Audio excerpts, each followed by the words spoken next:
مرزا علی رضی تبریزی آیت اللہ ہیں، مجتہد ہیں. استاد فاطمی نیا بیان فرماتے ہیں کہ تبریز کے مجتہد عالم تھے. ان کے ایک بھائی نے کتاب لکھی جو بہت مشہور کتاب تھی، اس کی مؤلف بھی وہی ہیں. اتنی بڑی شخصیت تھے کہ جب قم آئے انقلاب سے پہلے کے دور میں، تو امام خمینی نے اپنے گھر والوں کو کہا کہ یہ شخص ایسا ہے جو سوچے بغیر جس کی تقلید کی جائے. علم اتنا تھا. وہ کہتے ہیں کہ میں اپنے گھر میں تبریز میں، میرے گھر میں کام ہو رہا تھا، رینوویشن ہو رہی تھی، بات سازی ہو رہی تھی، تو مزدور کام کر رہے تھے، لیبر کام کر رہی تھی. تو اس میں ایک جوان تھا، ایک جوان. تو میں اکثر دیکھتا تھا یہ جوان مختلف ہے، میں بہانہ ڈھونڈتا تھا میں اس سے بات کروں کسی طریقے سے. ایک دفعہ سیڑھی کرائے پہ، آپ رینٹ آؤٹ کرتے ہیں چیزیں جب آپ گھر بن رہا ہے وہ، تو ایک سیڑھی لی کام کے لیے کرائے پہ، تو اس کو کہا کہ واپس دے کر آؤ. آنے جانے میں اس نے جو وقت لیا وہ معمول سے زیادہ تھا، تھوڑا زیادہ وقت لے لیا. مجھے موقع مل گیا میں اس سے بات کروں، تو میں نے کہا اتنی دیر کیوں لگا دی؟ کہا کہ سیڑھی لمبی تھی، گلی میں جو لوگوں کے گھروں کی دیواریں تھیں وہ بہت قریب قریب تھیں، تو میں بہت احتیاط سے سیڑھی لے کے گیا کہ کسی کی دیوار پر اسکریچ نہ آئے، ورنہ میں مدیون ہو جاؤں گا، ورنہ مجھے کچھ دینا پڑ جائے گا ان کو. تو میں نے احتیاط کی کہ کسی کی دیوار خراب نہ ہو. اب یہ سننا تھا تو بولا اچھا یہ جب درمیان میں کھانے کا وقفہ آتا ہے تو تم سب سے پہلے نماز کیوں پڑھتے ہو؟ مطلب اتنا وقت ہوتا ہے کہ تم کھانا کھا کے بھی نماز پڑھ سکو. تو اس جوان نے سورہ جن کی آیت کی تلاوت کی، ان المساجد للہ، یہ جو مسجدیں ہیں یہ اللہ کی ہیں اور سوائے خدا کے اس میں کسی کو شریک یعنی اپنی عبادتوں میں قرار نہ دو. یعنی اللہ کی عبادت جب ہو تو کسی کو شریک اس کا قرار نہ دو. کہا جب اس نے یہ آیت پڑھی تو میرے پاؤں میں لرزہ پیدا ہو گیا. میں ایک جوان، یعنی کہ جب نماز کا وقت ہے تو میں کیسے کچھ اور کر کر اس چیز کو خدا کا شریک قرار دے سکتا ہوں؟ کیسے؟ یعنی نماز کا وقت ہے، نماز کا وقت کیا ہے؟ حی علی الصلاۃ، حی علی الفلاح، حی علی خیر العمل.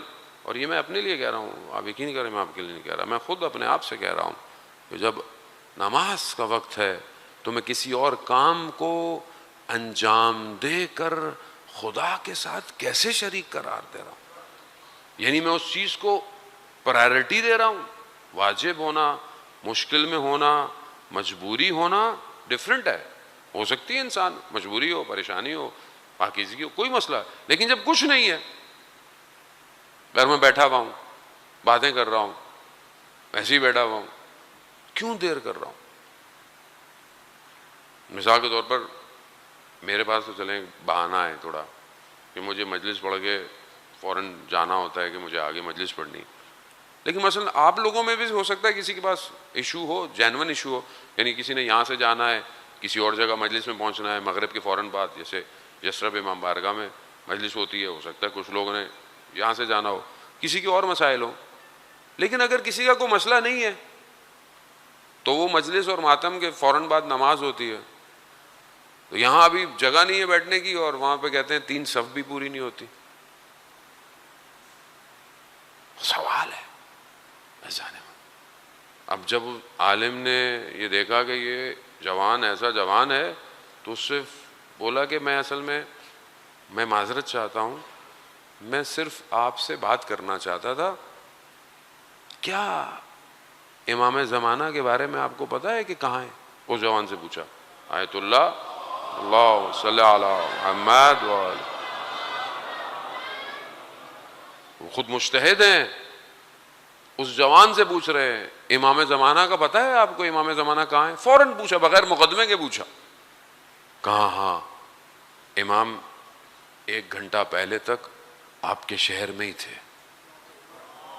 تو پھر انہوں نے کہا کہ میں ایسا کیا کروں کہ میں امام کی خدمت میں پہنچوں؟ جوان نے فوراً کہا اپنے آپ تک پہنچو،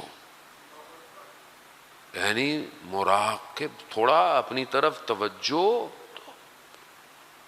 مراقبہ کرو. مراقبہ کس کو کہتے ہیں؟ پریکاشنس، اپنے آپ کو شیلڈ رکھنا، کنٹرول کرو. تھوڑی سی، اس نے کہا تھوڑی سی توجہ اپنے پر کرو بس. امام تک جانے کی ضرورت نہیں ہے، امام خود آئیں گے. تو میں آپ کو کچھ نہیں کہہ سکتا، میں اپنے آپ سے ذمہ دار ہوں. میں کتنا خیال رکھ رہا ہوں گفتگو، سوچوں میں، تفکر میں، زندگی میں، کاموں میں. مجھے پتا ہے اذان محترم یہ آسان کام نہیں ہے، بہت مشکل کام ہے، ایزی نہیں ہے، کہنا آسان ہے. جب when it comes to practical life it's very hard، بہت مشکل. مسجد میں دل بڑا نرم ہوتا ہے، بہت نرم ہوتا ہے، کیونکہ عنایت سید الشہداء ہے. میرا آپ کا کوئی کمال نہیں ہے، عزا خانہ ہے، عزاداری ہے. پاک قلب بیٹھے ہوئے ہیں، قلوب پاک ہیں آپ کے، تبھی تو آپ بیٹھے ہوئے ہیں. باہر آدمی نکلتا ہے وہی دنیا، وہی اٹریکشن، وہی باتیں، بھول جاتا ہے. جبکہ آپ دیکھیں کہ آپ ائمہ کی زندگیوں میں دیکھیں، جب محرم کا چاند آتا تھا ان کے گلے میں سب سیاہ شال آ جاتی تھی. چھٹے امام کے لیے بیان کرتے ہیں کہ جب بھی، جس دن امام، محرم کے علاوہ بیان کرتے ہیں حدیث و روایت میں کہ جس دن امام حسین کا ذکر ہو جائے، چھٹے امام مسکراتے نہیں تھے.